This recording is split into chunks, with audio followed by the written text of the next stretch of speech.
என் பெரிய பையன் கூட உங்க சின்ன பாப்பா கூட விளையாட துடிக்கிறான். சரி.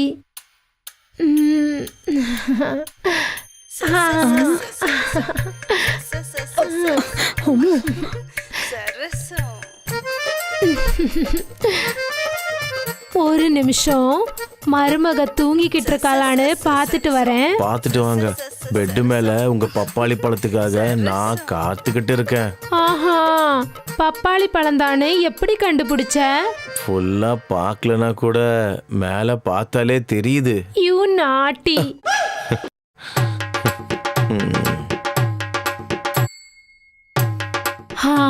அம்மாடி, தூங்கிக்கிட்டு இருக்கா.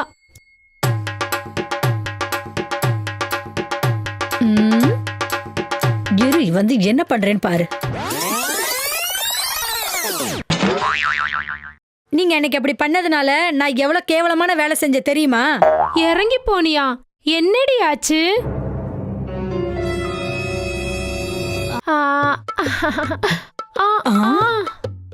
ஏண்டி அத்தை, வயசானாலும் உன் கடல் நல்லாதான் பொங்குது. வயசு பொண்ணான என் கடலை பொங்க வைக்கதான் யாருமே இல்ல. அம்மா, ஆ? கரண்ட் பில்லு எவ்வளவு வந்திருக்கு? 1000 ரூபாய். அவ்வளவு மேல வந்துருச்சா? என்னது மேல வந்துருச்சு?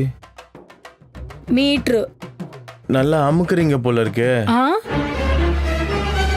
எதை அமுக்குறோம்? ஸ்விட்ச் மேடம், அதுக்கு தான் மீட்டர் ஏறுதுன்னு நினைக்கிறேன். ஓஹோ, நல்லா அமுக்குனா மீட்டர் நல்லா ஏறுமோ? கண்டிப்பா ஏறும். முதல்ல வையி. என்ன வைக்க சொல்றீங்க? காசை கரண்ட் பில்லுக்காரன் கையில வைக்க சொன்னேன். சரிங்க மேடம்.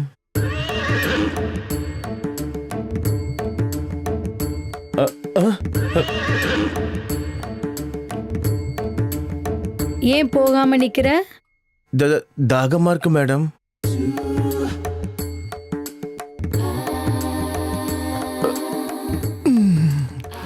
Thank you madam.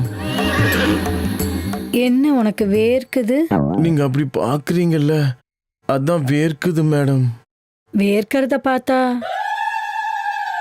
ஏதோ செய்யணும்னு தோணுது போல இருக்கு. செய்யணும் போலதான் இருக்கு மேடம். எனக்கு கூட செய்யணும் போலதான் தோணுது. அப்போ செய்யலாமா மேடம்? செய்யலாமா? நீங்க செய்ய சொன்னதுக்கு அப்புறம் நான் செய்யாம எப்படி இருப்பேன் மேடம்? நீ நல்லா செய்வேனா உன்னை எப்படி செய்ய வைக்காம அனுப்புவேன் சொல்லு? இது வரைக்கும் யாரும் நல்லா செஞ்சதே இல்ல. நான் செய்யறேன். உள்ள போலாமா? போலாம் மேடம்.